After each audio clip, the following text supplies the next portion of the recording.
49ാമത് Vayalar award തീരുമാനിച്ചു തരുന്ന ഇത് പ്രഖ്യാപിക്കുക എന്ന് പറയുന്ന ഉത്തരവാദിത്വം മാത്രമേ ട്രസ്റ്റിനുള്ളൂ. ട്രസ്റ്റിൻ്റെ പ്രസിഡന്റ് അധ്യക്ഷനായിട്ടിരിക്കുമെന്നതേ ഉള്ളൂ.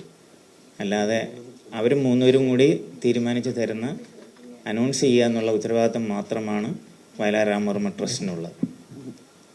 ഇതിൻ്റെ 3 ഘട്ടങ്ങളിലുമുള്ള എല്ലാ രേഖകളും ഞങ്ങൾ രാവിലെ പരിശോധന നടത്തുകയും ഉണ്ടായിട്ടുണ്ട്.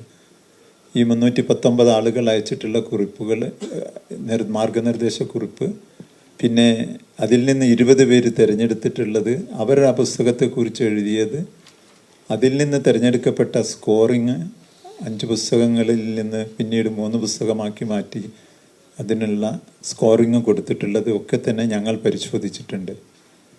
എഴുത്തുകാർ കൂടിയായിരിക്കുന്ന ഞങ്ങൾക്ക് ഈ അവാർഡിനോടുള്ള ബഹുമാനം ഇതേറെക്കുറെ കളങ്കരഹിതമായി ഇത്രയും കാലം മുന്നോട്ട് വന്നിരിക്കുന്നു എന്നുള്ളത് തന്നെയാണ്.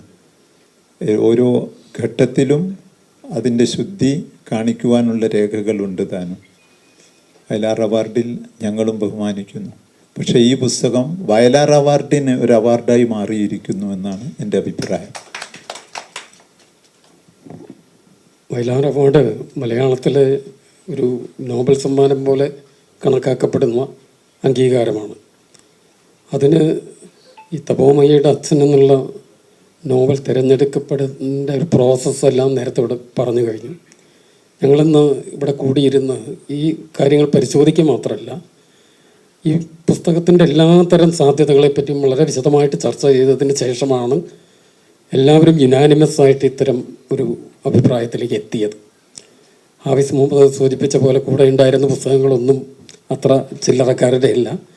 അതിൽ നിന്ന് ഏത് തിരഞ്ഞെടുക്കണമെന്നതും വലിയ വെല്ലുവിളി പോലെയുള്ള കാര്യങ്ങളാണ്. മികച്ച കൃതികളാണെന്ന് മലയാള നോവൽ സാഹിത്യം ഒരു ലോക നിലവാരത്തിലേക്ക് എത്തുന്നതിൻ്റെയൊക്കെ സൂചനകളായിട്ടുള്ള പുസ്തകങ്ങളായിരുന്നു അവസാനത്തെ പട്ടികയിലെല്ലാം ഉണ്ടായിരുന്നു. അതിൽ ഏറ്റവും മികച്ച ഒരു തരത്തിലും ഒരു കുറവും തോന്നാത്ത ഒരു കൃതിയെ ഞങ്ങൾ തിരഞ്ഞെടുത്തു. അതിൽ നിങ്ങളെപ്പോലെ ഞങ്ങൾക്കും എല്ലാവർക്കും വലിയ സന്തോഷം.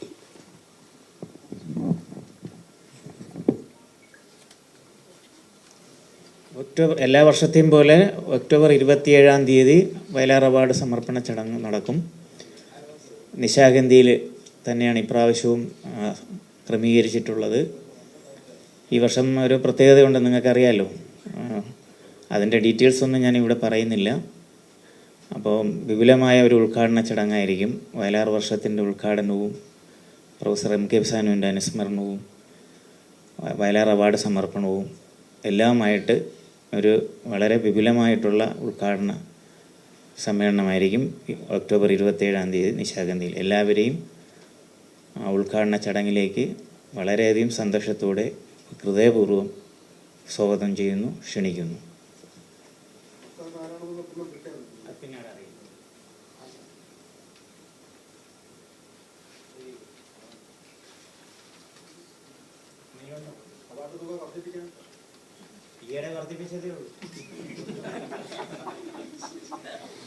വയലാർ അവാർഡിനെ സംബന്ധിച്ചിടത്തോളം തുക ഒരു പ്രശ്നമല്ല. നിങ്ങൾക്ക് എല്ലാവർക്കും അറിയാം, ഇത് തുടക്കകാലം മുതൽ കഴിഞ്ഞൊരു 7-8 വർഷത്തിന് മുമ്പ് വരെ 25,000 രൂപയായിരുന്നു. ഒരു 7 വർഷമായിട്ടുള്ളൂ 1 ലക്ഷം രൂപയാക്കിയിട്ട്.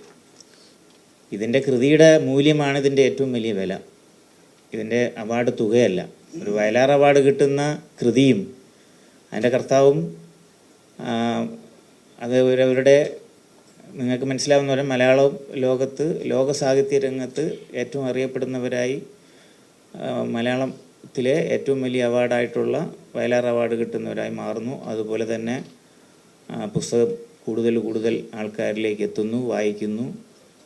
അങ്ങനെ വയലാർ അവാർഡ് കിട്ടിയ ഓരോ വയലാർ അവാർഡിൻ്റെ ജേതാക്കളോടും നേരിട്ട് സംസാരിച്ചു കഴിഞ്ഞാൽ അതിന് ശേഷമുള്ള അനുഭവം അവർ പങ്കുവയ്ക്കുന്നതാണ്. അതാണ് വയലാർ അവാർഡ്.